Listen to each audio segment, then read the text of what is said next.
Let's go Dolphins! Today we're talking about a strategy that could either build a powerhouse for years or leave fans questioning everything in a few months. Because here's the truth that nobody is emphasizing enough. The Dolphins may be preparing to make changes that aren't immediately exciting, but that could define the franchise's future. And not everyone is ready for that. There's a growing divide right now. Some fans are fully committed to this long-term vision, trusting the new direction, while others are starting to wonder if the team is missing opportunities to win now. And what I'm about to reveal will only fuel that debate even further. But before I explain everything, do this right now. Click the like button if you truly believe this team is on the right track, if you still trust the process, and if you're rooting for the Dolphins no matter what.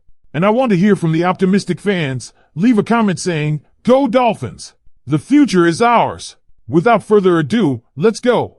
With the 11th overall pick, the expectation is crystal clear. Miami is targeting offensive line help, specifically Francis Mauigoa.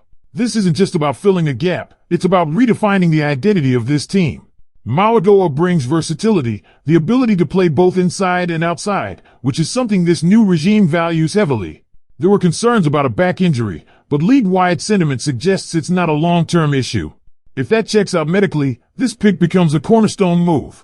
It signals that Miami is serious about protecting its offensive future and building a foundation in the trenches. Then comes pick 30, and this is where things get interesting. Safety Emmanuel McNeill-Warren enters the picture. There's been debate about whether he even lasts this long, but if he does, it's hard to imagine Miami passing on him. He's big, athletic, and incredibly versatile, exactly the type of defensive piece Jeff Hafley would want to mold his system around.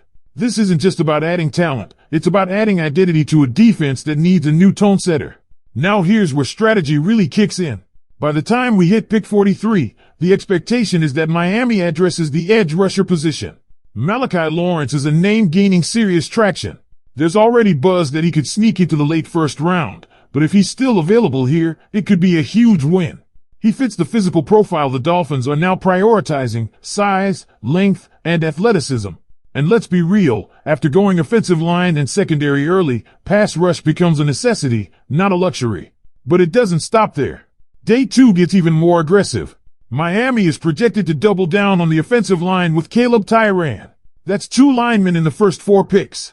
Some fans might question that, but internally, it makes perfect sense. This is about competition and flexibility. Injuries happen, underperformance happens, and having multiple young, versatile linemen creates options across the board. Then comes a fascinating move at wide receiver with Bryce Lance. He's not your typical quick-twitch receiver, but he brings size, deep threat ability, and a skill set that mirrors players who've succeeded in similar systems before. There's even a comparison being made to Christian Watson, not in terms of exact play style, but in terms of physical profile and developmental upside. And considering the front office's past success with that archetype, this feels like a calculated gamble. Defensively, Dallin Everett adds toughness and physicality at cornerback, while Justin Joly at tight end gives Miami a vertical threat they currently lack at that position. Joly isn't the best blocker, but his athleticism opens up the field, especially in passing situations. Pairing him with existing tight ends creates a more balanced and unpredictable unit. And then, as we move into the later rounds, the strategy becomes even clearer: high upside, developmental prospects.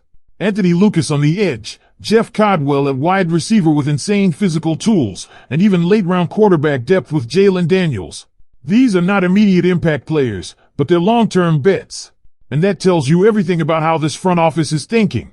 This isn't a quick fix. This is a blueprint.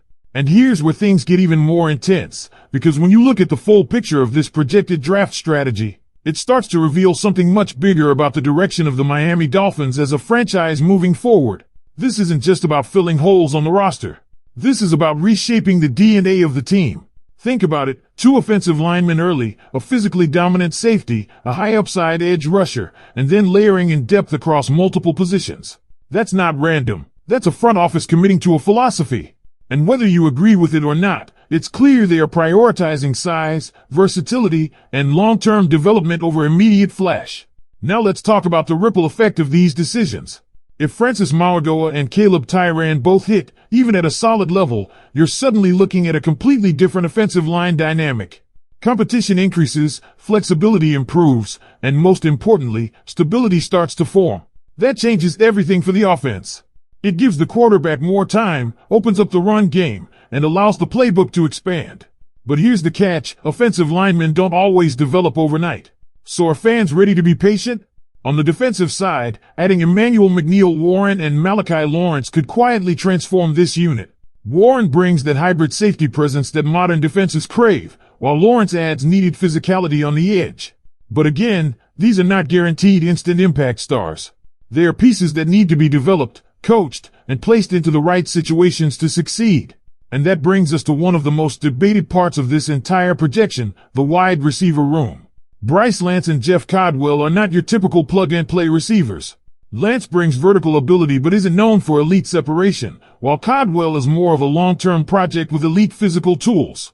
That suggests something very important. Miami is not prioritizing immediate production at wide receiver in this draft. They are betting on development, coaching, and system fit. That might frustrate some fans who want instant explosiveness added to the offense. But internally, it aligns with a bigger plan, build the core first, then layer in the finishing pieces.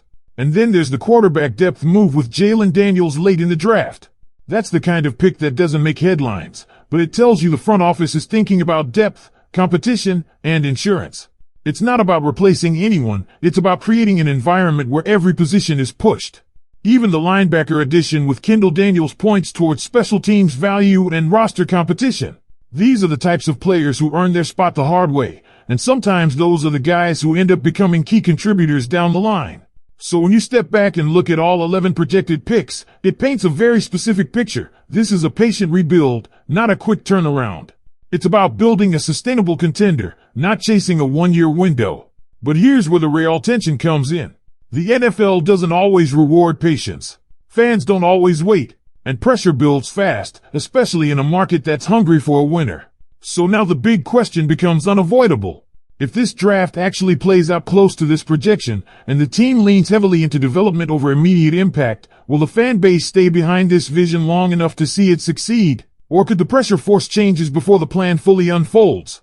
And if you're in that front office right now, knowing everything that's at stake, would you stick to this blueprint, or would you take a more aggressive approach to try and win right away? And this is exactly where everything comes to a head, because if you've been following closely, you can already feel the direction this front office is pushing the Miami Dolphins toward. This isn't just a draft, it's a statement. A statement that Miami is willing to endure short-term questions in exchange for long-term stability. A statement that they are done patching holes and are instead trying to build something that actually lasts. But let's not ignore the reality here. This approach comes with real risk.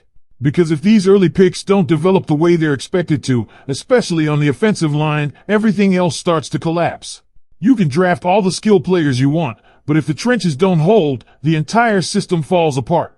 That's why players like Francis Mauigoa and Caleb Tyran aren't just important, they are absolutely critical to the success of this entire plan. And here's another layer that fans are starting to pick up on. By focusing so heavily on versatility and development, Miami is essentially betting big on its coaching staff. They're trusting that these coaches can take raw or semi-polished talent and turn it into something meaningful. That's not guaranteed in the NFL. We've seen plenty of high-upside players never reach their potential. So now the spotlight doesn't